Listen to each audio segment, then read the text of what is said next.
ከ4500 ዓመታት በፊት አንድ አስደናቂ ህንጻ በግብጽ ሀገር ተገንብቶ ነበር። ይህ ህንጻ ረጅም ሺህ ዓመታት ከተገነቡ ቢያስቆጥሩም እስካሁን ሰዎችን የሚያስደንቅ የህንጻ ግንባታ ሆኖ ይገኛል። ይህ ህንጻ ፒራሚድ የምንለው ነው። እነዚህ ፒራሚዶች በርካታ ሚስጥር በመያዛቸው የራሳቸው የሳይንስና የምርምር ጣቢያ ተቋቁሞላቸው እስካሁን ድረስ ሚስጥራቸውን ለመፍታት የሰው ልጅ እየሞከረ ይገኛል። ሆኖም ሙሉ በሙሉ ቅኔውን ለመፍታት አልቻለም። ይህ የሰው ልጅ 4500 ዓመታት በፊት የነበረውን ጥንታዊ ስልጣኔ ቁልጭ አድርጎ የሚያሳየው በግብጽ የሚገኙ ፒራሚዶች በአሰራራቸው ጥበብ የዓለምን ቀልብ የሚስቡ ቅርጾች ሆነዋል።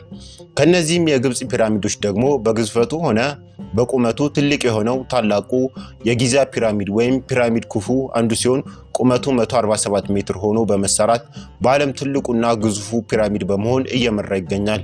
ይህ የፒራሚድ ህንጻ በዓለማችን ከ3500 ለሚበልጡ ዓመታት በዓለም ላይ እጅግ ረጅም ህንጻ ሆኖ በሰው ልጅ የህንጻ ስልጣኔ ላይ መሪነቱን ይዞ ነበር። ይህንን ታላቁን የጊዛ ፒራሚድ ለመስራት ከባባድ ድንጋዮች ጥቅም ላይ የዋሉ ሲሆን ከነዚህም ድንጋዮች ከባድ ከመሆናቸው የተነሳ የጊዛ ፒራሚድ ጠቅላላ ክብደቱን 6 ሚሊዮን ቶን እንዲመዝን አድርገውታል። ይህ ማለት አሁን ላይ በዓለም ትልቁ ህንጻ ከሆነው ቡርጀ ከሊፋ ህንጻ ራሱ ስናወዳድረው የጊዛ ፒራሚድ ክብደት ይበልጠዋል።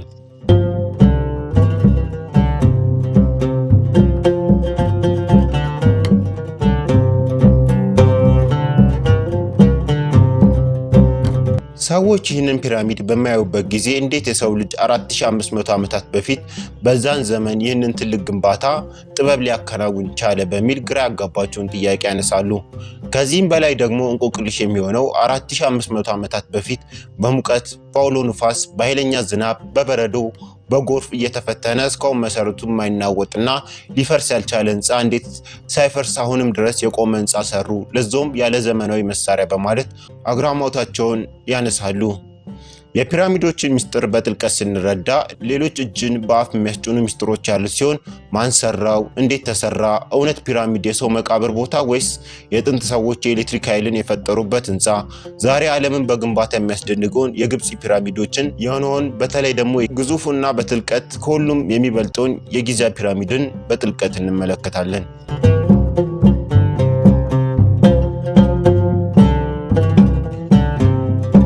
ስለ ጥንታውያን ግብጻውያን ስልጣኔ ስናወራ መሰረቱን ያደረገው ከሀገራችን ከኢትዮጵያ በሚፈሰው አባይ ወንዝ ወይም ናይል ወንዝ ዳርቻ መዳረሻ አካባቢ ሲሆን ከዛሬ 4500 ዓመታት ወደ ኋላ ተጉዘን ስለ ግብጽ ፒራሚዶች ታሪካቸውን ለማወቅ ስንሞክር ሙሉ ማስረጃ ማግኘት አስቸጋሪ ያደርጋል። ይህም ቢሆንም ጥንታውያን የግብጽ ሰዎች ባሰፈሩት የጽሑፍ ማስረጃዎችና የአርኪኦሎጂስቶች ግኝቶች መሰረት ታላቁ የጊዛ ፒራሚድ የተገነባው በ2560 ከክርስቶስ ልደት በፊት እንደሆነ ይገመታል። በፈርዖኑ ኩፉ የአገዛዝ ጊዜ ወቅት ከጥንታዊ የግብጽ መንግስት አራተኛ ስርወ መንግስት ውስጥ ሁለተኛው ንጉሠ ነገሥት የነበረው ፈርዖን ኩፉ ግዛቱን ያስተዳደረበት ዓመት ከፍተኛ ክርክር በታሪክ ተመራማሪዎች መሃል የሚካሄድ ርዕሰ ጉዳይ ሲሆን አንዳንድ የታሪክ ተመራማሪዎች እንደሚገምቱት ግን ከ23 እስከ 60 ዓመታት በላይ ግዛቱን እንዳስተዳደረ ይገመታል። ይህ ፈርዖን በዚህ ዘመን ያሰራው የጊዛ ፒራሚድ የሚገኘው በአባይ ወንዝ ምዕራባዊ ዳርቻ ላይ ሲሆን በዚህም አካባቢ ቦታ ላይ ሌሎች ሁለት ፒራሚዶች ተገንብተዋል። ከሶስቱ ፒራሚዶች ረጅሙ የጊዛ ፒራሚድ ወይም የኩፉ ፒራሚድ በመባል ይታወቃል። ከእርሱ ያነሰው ደግሞ የካፌር ፒራሚድ ይባላል። በግብፁ ሁለተኛው ትልቁ ፒራሚድ ነው። ሶስተኛውና ትንሹ ፒራሚድ ደግሞ በኩፉ ልጅ በካፍሬ እንደተሰራ ይገመታል። የዚህም ፒራሚድ መጣሪያ የሜንካዌሬ ፒራሚድ ይባላል።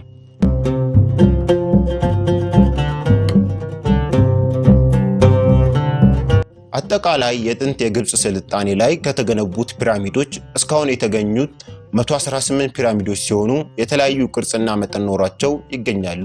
ግብጽ ከፒራሚድ ሌላ የተቆረቆሩ ሐውልቶች፣ ታላቁ ስፊንክስ፣ በርካታ የመቃብር ቦታዎች፣ ዋሻዎች በጥንት ጊዜ ተገንብተዋል።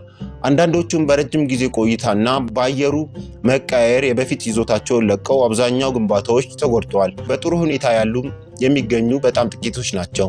እነዚህ ሶስት ፒራሚዶች ግን በጥሩ ሁኔታ ተጠብቀው የሚገኙ ሲሆን በተለይ ታላቁ የጊዛ ፒራሚድ ይሄ ነው የሚባል ጉዳት አልደረሰበትም። ከዚህ በላይ ደግሞ ትንግርት የሚሆነው 4500 ዓመታት ሲቆም አንድም የመዋቅር መፍረስ ሳያጋጥመው መቆየቱ ነው። በ4000 ዓመታት ውስጥም በርካታ የምድር መንቀጥቀጥ ቢፈጠርም የጊዛ ፒራሚድ አሁንም ድረስ ሳይፈርስ ቆሟል። ከዚህ ሌላ ይህ ፒራሚድ ውስጣዊ ክፍሉ የራሱ ሙቀት የሚቆጣጠር ሙቀቱንም ከ25 ሴንቲግሬድ እንዳይበልጥ ተደርጎ የተሰራ ነው። በዛን ዘመን በራሱ ሙቀትን የሚቆጣጠር ህንፃ መገንባታቸው ነገሩን ትንግርት ያደርገዋል። ለምንድን ነው እነዚህ ፒራሚዶች የተገነቡት? የመጀመሪያው መላምት እነዚህ ፒራሚዶች የተሰሩት ለመቃብር አገልግሎት ነው። ይህ ግምት በበርካታ በግብጽ የሚገኙ ፒራሚዶች ላይ በሚገኙ ግድግዳዎች ላይ በሂሮግራፊክስ አጻጻፍ መልክ ተጽፎ ይገኛል። ፈርዖኖች በፒራሚድ ውስጥ ተቀብረዋል ተብሎም ይታመናል። የጥንት ግብፃውያንም ከሞት በኋላ ህይወት እንደሚቀጥል ያምኑ ነበር። የሰው ልጅ ነፍስም በሞት አያበቃም ይላሉ። ከሞት በኋላ የሰው ነፍስ ወደ ታላቂቱ ዓለም ትጓዛለች። ከዚያም በፈጣሪ ፊት ነፍሳችን ይፈረድባታል። መልካም ስራ ሰርተን ከሞትን በኋላ ባለው ህይወት ውስጥ የማይጠፋና የማትሞት ነፍስ ይኖረናል ብለው ያምናሉ። ይህንንም እምነታቸው በቤተ መቅደሳቸው በፒራሚዳቸው ላይ በጻፉት ጽሑፍ ላይ ገልጸዋል ጥንታውያን ግብፃውያን። ስለዚህ እነዚህ ፈርዖኖች በንግስናቸው ወቅት መቃብሮቻቸውን በማስገንባት በከፍተኛ መጠን ያለው ምግብ፣ ሀብት፣ ጌጣጌጥ፣ የቤት ዕቃዎች፣ ልብሶች ሲሞቱ ከፈርዖኖቹ ጋር በፒራሚዶቹ ይቀበራሉ። ከሞት በኋላ ባለው ህይወት እንደሚጠቀሙበት በማሰብ ከሞት በኋላ ፈርዖኖቹ አስክሬናቸው በመሚ የሚደርቅ ሲሆን ይህ መሚ የፈርዖኖቹን ሬሳ ረጅም ጊዜያት አፈር ሳይበላው እንዲቆይና እንዲደርቅ የሚያደርጉበት መንገድ ነው። በዚህም ፈጠራቸው ምን ያህል በባህላዊ የሕክምና ጥበብ የጥንት ግብፃውያን እንደነበራቸው አሳይተዋል። የሞተው ፈርዖንም በፒራሚድ ውስጥ በእንጨት ወይም በድንጋይ በተሰራ በሬሳ ሳጥን ውስጥ እንዲታሸጉ ይደረጋሉ። በዚህ መልክም ፒራሚድ ውስጥ ገብቶ ይዘጋባቸዋል። ለዚህ አገልግሎት ነው ፒራሚዱን ያሰሩት ይላሉ የታሪክ ተመራማሪዎች እና አርኪኦሎጂስቶች።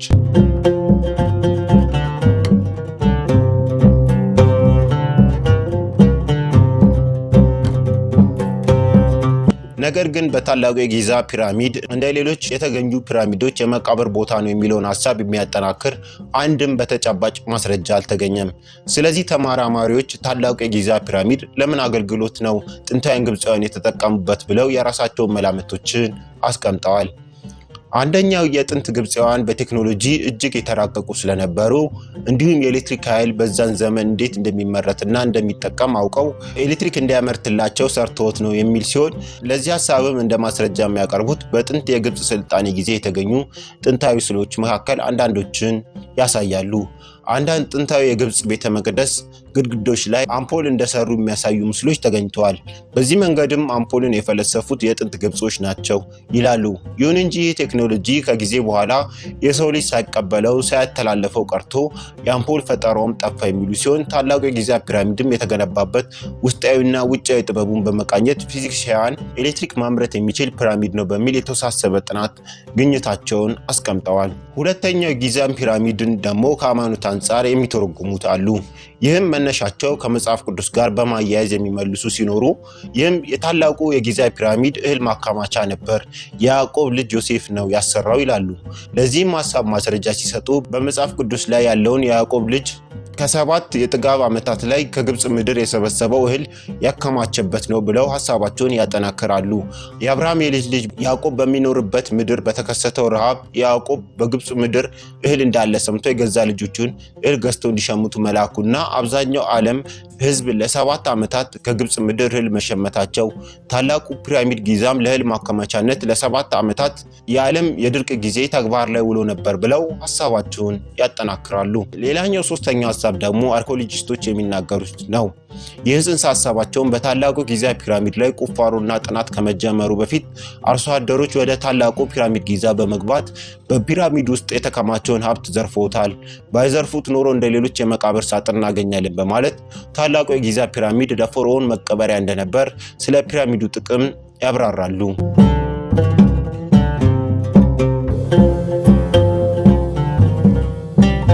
በዚህ ፒራሚድ ላይ ከጠቀሜታው አንጻር ብዙ መላምቶች ቢቀመጡም እስካሁን ድረስ የሰው ልጅ ያስደነቀው እንዴት ይህን ያህል ግዙፍ መዋቅር እንዴት በዛ ዘመን ሊሰሩ ቻሉ የሚለው ምስጢር ነው። ይህን ጉዳይ ስንመለከት የጥንት ግብፃውያን ፒራሚዶች አሁን ባለው ቴክኖሎጂ ለመገንባት ራሱ በጣም አስቸጋሪ ያደርጋቸዋል እንኳን ከ4500 ዓመታት በፊት።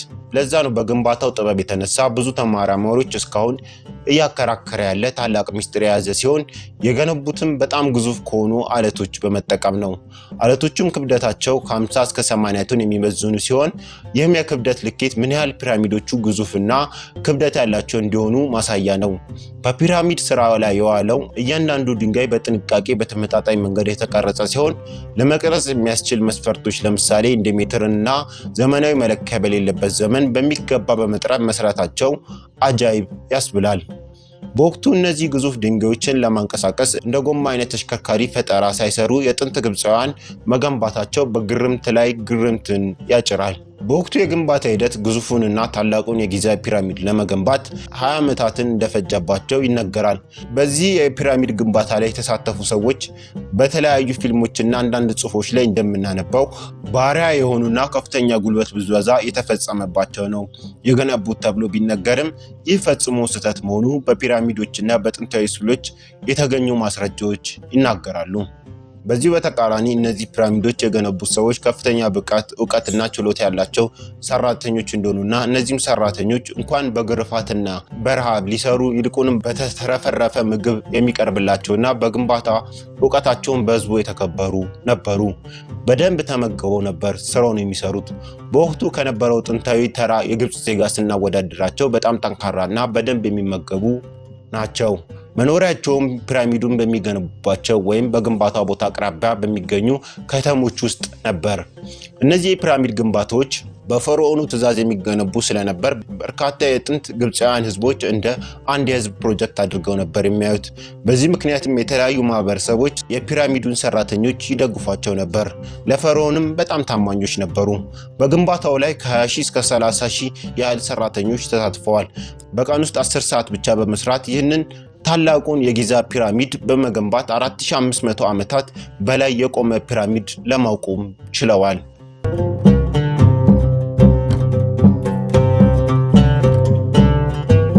እነዚህ ገንቢዎች በጊዛ ፒራሚድ ላይ የተጠቀሙት የግንባታ ቁሳቁስ ስንመለከት 5.5 ሚሊዮን ቶን ኖራ ድንጋይ፣ 8000 ቶን የጥቁር ድንጋይ፣ 5000 ቶን ሞርታር ጥቅም ላይ ውሏል። እነዚህ ቁሳቁሶች መካከል አብዛኛው ግብዓት በአቅራቢያ ከሚገኙና ሩቅ ከማይባሉ አካባቢዎች አምጥተው ግንባታ ላይ የተጠቀሙ ሲሆን ለዚህ ግንባታ ወሳኝ የሆኑ ድንጋዮች ግን መገኛቸው ከደቡብ ግብፅ ክልል አካባቢ ነበር። ይህ ቦታ ፒራሚዱ ከተገነባበት ቦታ 800 ኪሎ ሜትር ያህል ርቆ ይገኛል። በዚህ ቦታ ላይ ሰራተኞቹ እነዚህ አለቶችን ለመቁረጥ ከመዳብ ማዕድናት የሚሰሩ መቁረጫዎችንና መፍለጫዎችን በመስራት የተጠቀሙ ሲሆን አንዳንድ ልዩ ዘዴዎችንም ተጠቅመዋል። በድንጋዮች ውስጥ የሚገኙ ስንጥቆችና ቀዳዳዎችን በማግኘት እነዚህ ስንጥቆች ውስጥ በእንጨት በመክተት በድንጋዮች መሃል ውሃ ውስጡን በመሙላት አለቶችን ውሃ በሚጠጡበት ጊዜ ድንጋዩን ይፈልጣሉ። በዚህ መንገድም ግዙፍ የሆኑ አለቶችን ይሰነጥቁ ነበር። አሁን ግን ዋናው ጥያቄ እነዚህ ግዙፍ ድንጋዮች እንዴት ተንቀሳቅሰው ነው ከ800 ኪሎ ሜትር ቦታ ወደ ፒራሚድ ግንባታዎች ያመጧቸው? ለዚህም የጥንቱን የግብፅ ስልጣኔ የሚመረምሩ ሰዎችን በምርምራቸው የተለያዩ ጽንሰ ሐሳብ የሰነዘሩ ሲሆን ከነዚህም ውሃን በመጠቀም ግዙፍ ድንጋዮችን ታንኳ ላይ በመጫን በኋላ እንዲሳፈፉ በማድረግ ድንጋዮችን ማንቀሳቀስ ችለዋል የሚል ሲሆን ሌላኛው ጽንሰ ሐሳብ ደግሞ ድንጋዮችን በእንጨት ላይ በመጫን ድንጋዮችንም የተሸከሙትን እንጨት ለማንቀሳቀስ በአሸዋ ላይ ውሃን በማፍሰስ መሬት ላይ በቀላሉ በማንሸራተት ነው ያጋዙት ይላሉ። ተመራማሪዎች የዚህን ጽንሰ ሐሳብ መሰረት የሆናቸው ደግሞ በጂሆቲ ሆተፕ መቃብር ውስጥ የተገኘ ምስል ነው።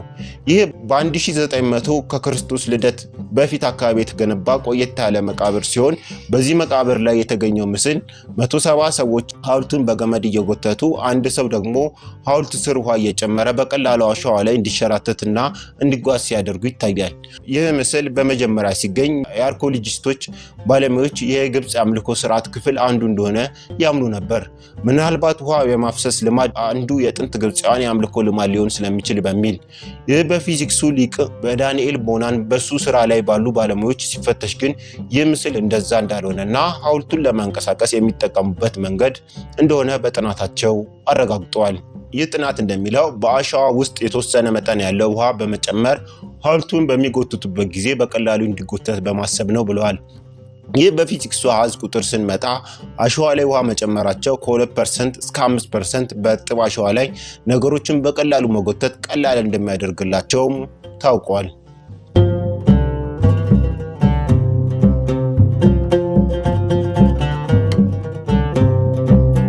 ይህንን ከተረዳን በኋላ ቀጣዩ ጥያቄ ግዙፍ ድንጋዮቹ እንዴት እርስ በርሳቸው እንዴት ተደራርበው እንደ ፍጹም የሆነ ትልቅ ፒራሚድ ገነቡ? እነዚህ ከባባድ ድንጋዮችን ያለ ከባድ ማሽን ወደ ላይ የተነሱት እንዴት ነው የሚል ጥያቄ ይነሳል።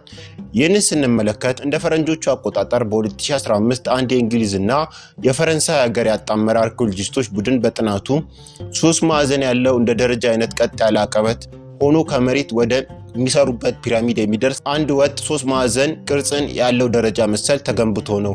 በዚህ መንገድ ድንጋዮችን በ3 ማዕዘን ላይ በማስቀመጥ ወደ ላይ በማውጣት በተንጣለለው ጎን የእንጨት ምሰሶች ስርዓት አቁመው ከዚያም ዙሪያውን በገመድ ድንጋዩን በማሰር ገመዶችን በመጠቀም ድንጋዮችን ይጎትቱ ነበር። በዚህ መንገድ ነው የሰሩት የሚሉ ሲሆኑ ሌሎች አርኪኦሎጂስቶች ደግሞ በዚህ ሐሳብ ሳይስማሙ የራሳቸውን ጥናት አስቀምጠዋል። ይህ ሐሳብም እነዚህ ሰዎች ድንጋዮችን ወደ ላይ ለማውጣት ለመገንባት በዚህ ስዕል ላይ እንደምትመለከቱት ነው። በመሰረቱ ከፍ ያለ የሚሆን መካከለኛ ነጥብ በመውሰድ ረጅም ምሰሶ በላይ ላይ በማስቀመጥ ነገሮችን እኩል እንዲሆኑ ልክ እንደ ሚዛን በማድረግ በአንድ በኩል የድንጋዩን ተመጣጣኝ ክብደት በማስቀመጥ ከዚያም ድንጋዩን በማንሳት ወደ ተፈለገው አቅጣጫ በማዞርና በማስቀመጥ ነው የገነቡት። ይህን ዘዴ የጥንት ግብፃውያን ቀድሞ የሚያውቁትና ከአባይ ወንዝ ውሃ በመቅዳት ለተመሳሳይ ዘዴ በመጠቀም እርሻቸውን በመስኖ ያጠጡ እንደነበር ማስረጃዎችን ተገኝተዋል። ስለዚህ ይህንን መንገድ ተከትለው ነው ፒራሚዱን የገነቡት በማለት ጥናታቸውን አቅርበዋል።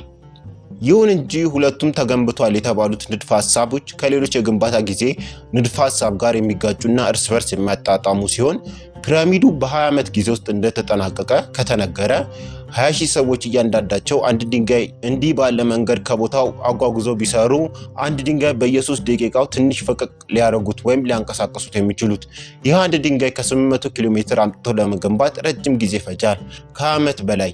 በ20 ዓመታት ጊዜያትም ታላቁ ፒራሚድ ጊዛ አለቀ ከተባለ ደግሞ በየቀኑ አንድ ድንጋይ ከ800 ኪሎ ሜትር አምጥተው ግንባታ ቦታው ላይ ማስቀመጥ ይኖርባቸዋል ማለት ነው። በዚህ መንገድ በምክንያት ሲመረመር አሁንም ፒራሚዶች እንዴት እንደተገነቡ እንቆቅልሽ ሆኗል ለሰው ልጅ። የዚህ ፒራሚድ አሰራርን ሚስጥር እንደሆነ አለ። አንዳንድ ሰዎች ሚስጥሩ መፍታት ሲያቀታቸው ፒራሚዶችን የሰሩት ኤሊየኖች ናቸው፣ ምክንያቱም ሰዎች ይህን መፍጠር በዛ ዘመን አይችሉም ብለው ምክንያታቸውን ያስቀምጣሉ። ይህ ማስረጃ ስላልተገኘለት ሐሳብ ብቻ ሆኖ ቀርቷል። ታላቁ የጊዛ ፒራሚድ በግንባታም ወቅት በኖራ ድንጋይ የተሰራ ሲሆን የፀሐይ ብርሃን በሚያርፍበት ጊዜ እነዚህ ፒራሚዶች ደማቅ ነጭ ብርሃንን ያፈነጥቁ ነበር። በጊዜ ሂደት ግን የኖራው ድንጋዩ በመሸርሸሩ በሺህ የሚቆጠሩ ዓመታት በፊት ጠፍቷል። አሁንም ነጭ አብረቅራቂ የኖራ ድንጋይ መኖሩ አሁንም ድረስ በትንሹ በካፌር ፒራሚድ ጫፍ ላይ ክፍሉ ላይ ያመለክታሉ።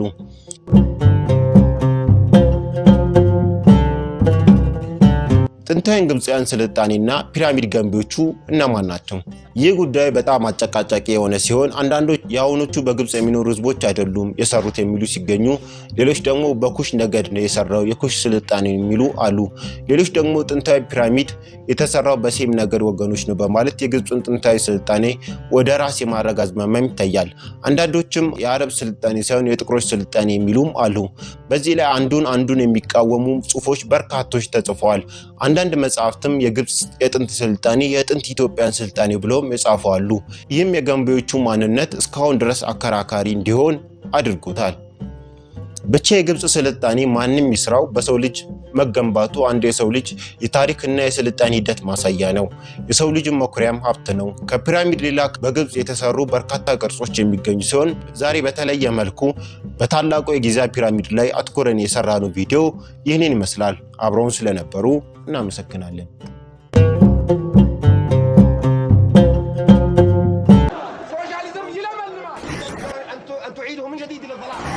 Yes, we did. We have not done much. Addis Ababa. I'm Jeff Bezos.